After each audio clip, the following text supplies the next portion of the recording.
जय हिंद बच्चों। एक फूल की चाह पाठ के दूसरे भाग में आपका स्वागत है।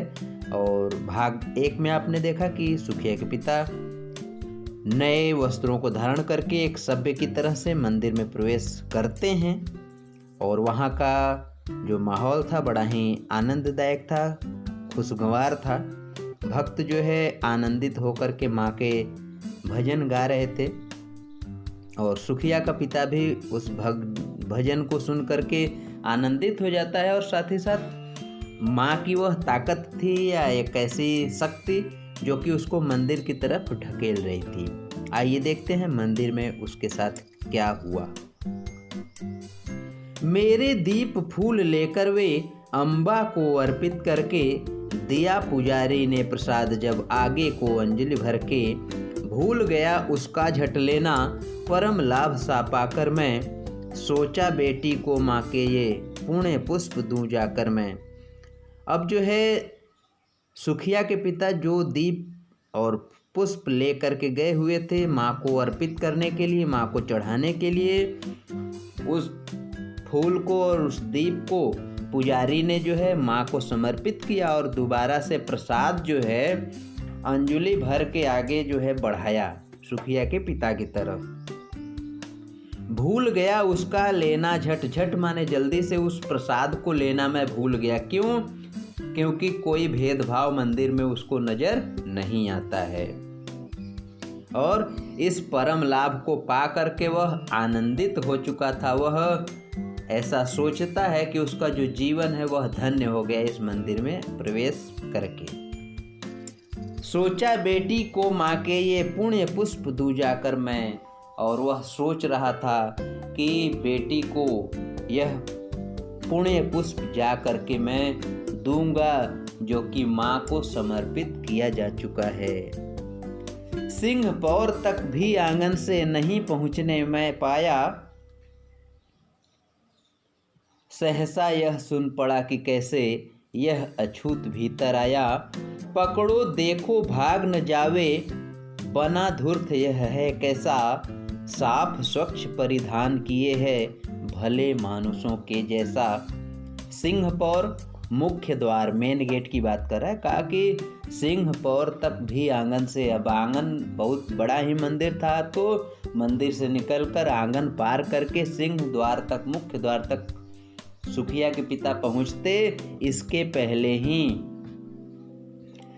सहसा अचानक से यह सुनाई पड़ा कि कैसे यह अछूत भीतर आ गया। पकड़ो देखो भाग न जाए, इसको पकड़ लो देखो भागने न पाए। बना धूर्त यह है कैसा, यह कैसा जो है धोखेबाज जो है बन करके यहाँ पे आया हुआ है। साफ स्वच्छ परिधान किए हुए, कैसा यह जो है भले मानुषों के जैसा साफ सुथरा वस्त्र पहन करके आया हुआ है। पापी ने मंदिर में घुसकर किया अनर्थ बड़ा भारी, कलुषित कर दी मंदिर की चिरकालिक शुचिता सारी। ऐ क्या मेरा कलुष बड़ा है, देवी की गरिमा से भी किसी बात में मैं हूँ आगे, माता की महिमा से भी। अब जो भक्त थे उन्होंने कहा कि पापी ने, सुखिया के पिता को कहा, पापी ने मंदिर में घुस करके बहुत बड़ा अनर्थ कर दिया है और कलुषित कर दिया, दागदार कर दिया, कलंकित कर दिया मंदिर की चिरकालिक शुचिता को। बहुत पुराने समय से जो मंदिर की शुचिता थी, पवित्रता थी, उसको जो है इसने दागदार कर दिया, कलंकित कर दिया, उस पर धब्बा लगा दिया। अब सुखिया के पिता क्या बोलते हैं, ऐ क्या मेरा कलुष बड़ा है, क्या मेरा पाप बड़ा है, भारी है, देवी की गरिमा से भी, देवी जो कि चमत्कार की देवी है, कुछ भी करना उनके लिए असंभव नहीं है, क्या उनकी गरिमा से मेरा पाप बड़ा है? क्या किसी बात में हूँ मैं आगे माता की महिमा से भी? क्या माँ की जो महिमा है, माँ का जो प्रताप है, माँ का जो ऐश्वर्य है, उससे आगे मैं किसी बात में हूँ? माँ के भक्त हुए तुम कैसे करके यह विचार खोटा, माँ के सम्मुख ही माँ का तुम गौरव करते हो छोटा। कुछ न सुना भक्तों ने झट से, मुझे घेर कर पकड़ लिया, मार मार कर मुख के घूसे धम से नीचे गिरा दिया। कहा क्या कि माँ के भक्त हुए तुम कैसे। अब सुखिया के पिता कहते हैं कि तुम कैसे माँ के भक्त हो। यह खोटा विचार करके, यह जो है बेकार या घटिया सोच रख करके तुम माँ के भक्त कैसे हो। माँ के सम्मुख, माँ के सामने ही माँ के जो गौरव है, माँ का जो ऐश्वर्य है, माँ का जो प्रभाव है, उसको छोटा बता रहे हो। कुछ न सुना भक्तों ने झट से। अब भक्तों ने कुछ सुना नहीं, झट से जल्दी से मुझे घेर कर पकड़ लिया। अब सुखिया के पिता को घेर कर सभी लोग पकड़ लेते हैं और मार मार कर मुख के घूसे धम से नीचे गिरा दिया, और लातों मुख को मार करके उनको नीचे धम से गिरा देते हैं। मेरे हाथों से प्रसाद भी बिखर गया, हाँ सबका सब। हाय अभागी बेटी, तुझ तक कैसे पहुंच सके यह अब। न्यायालय ले गए मुझे वे, 7 दिवस का दंड विधान। मुझको हुआ था मुझसे देवी का महान अपमान। कहा क्या कि जब सुखिया के पिता को जमीन पर धम्म से गिरा दिया जाता है तो उसके हाथों से प्रसाद सब गिर जाता है, बिखर जाता है, और वह कहता है कि हाय अभागी बेटी है, बेटी तुम्हारा किस्मत खराब है, तुम्हारे भाग्य अच्छे नहीं हैं, अब तुम तक यह पुष्प कैसे पहुंच सकेंगे। और उसके बाद क्या होता है, सभी लोग सुखिया के पिता को न्यायालय ले जाते हैं और वहाँ 7 दिनों का जो है कारावास होता है, 7 दिनों का दंड सुखिया के पिता को मिलता है। और यह क्यों होता है, क्योंकि देवी माँ का अपमान हो गया था सुखिया के पिता के द्वारा। मैंने स्वीकृत किया दंड, वह शीश झुकाकर चुप ही रह, उस असीम अभियोग दोष का क्या उत्तर देता क्या कह। 7 रोज ही रहा जेल में, या कि वहाँ सदियाँ बीती, अविश्रांत वर्षा करके भी आंखें तनित नहीं रीती। कहा क्या कि 7 दिनों का जो दंड विधान किया गया था उसको स्वीकृत कर लिया सुखिया के पिता ने, शीश झुकाकर, सिर को अपने नीचे करके चुप रह करके, अपना कोई जो है उसमें पक्ष नहीं रखा, अपना कोई विचार नहीं रखा। उस जो वह असीम अभियोग लगा हुआ था सुखिया के पिता के ऊपर, उस दोष का क्या उत्तर देता और क्या कहता, उस विषय में सुखिया का पिता जो कि समाज की निचली श्रेणी का है, अछूत है और मंदिर में प्रवेश कर गया है, तो वह क्या कह करके अपने ऊपर लगाए गए उस अभियोग का, उस मुकदमे का, उस जो है जो उसके ऊपर लगाया गया अपराध था उसको क्या कह करके वह उत्तर देता। 7 रोज ही रहा जेल में, या कि वहाँ सदियाँ बीती।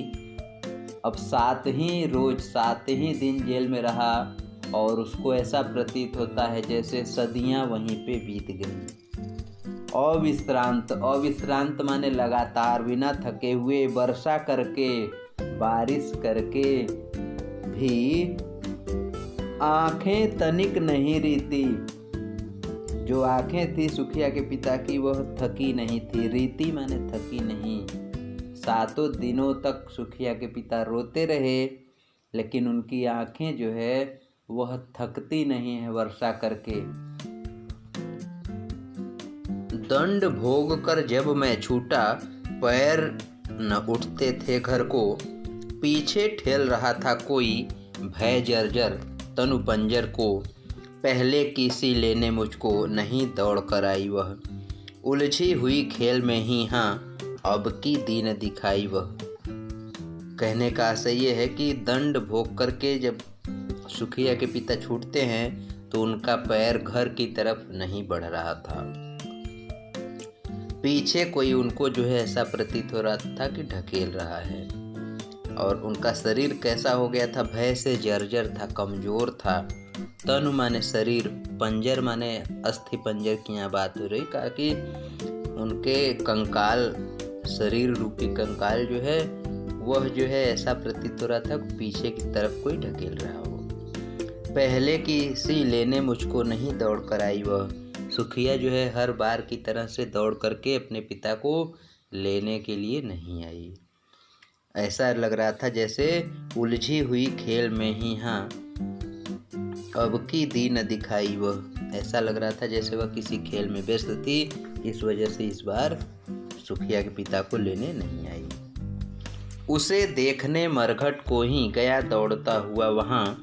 मेरे परिचित बंधु प्रथम ही फूंक चुके थे उसे जहाँ। बुझी पड़ी थी चिता वहाँ पर, छाती धधक उठी मेरी। हाय फूल सी कोमल बच्ची, हुई राख की थी ढेरी।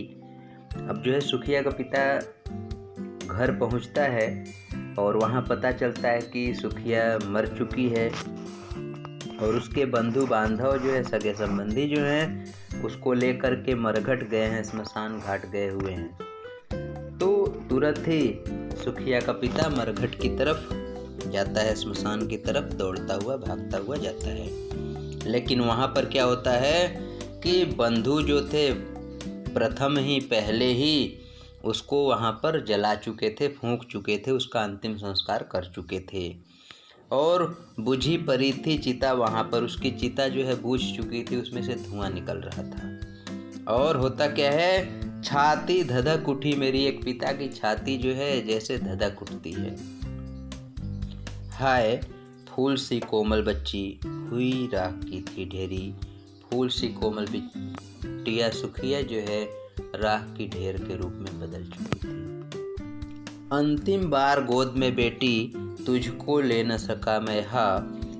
एक फूल माँ का प्रसाद भी तुझको दे न सका मैं हा। कहा क्या कि अंतिम बार है बेटी, तुझको मैं ले भी नहीं सका अपनी गोद में, और एक फूल माँ के चरणों में चढ़ाया हुआ ला करके तुमको मैं दे भी नहीं सका। इस तरीके से इस एक फूल की चाह पाठ का दुखांत होता है। और आपको उम्मीद है वीडियो पसंद आया होगा। आप इसे लाइक, सब्सक्राइब और शेयर अवश्य करेंगे।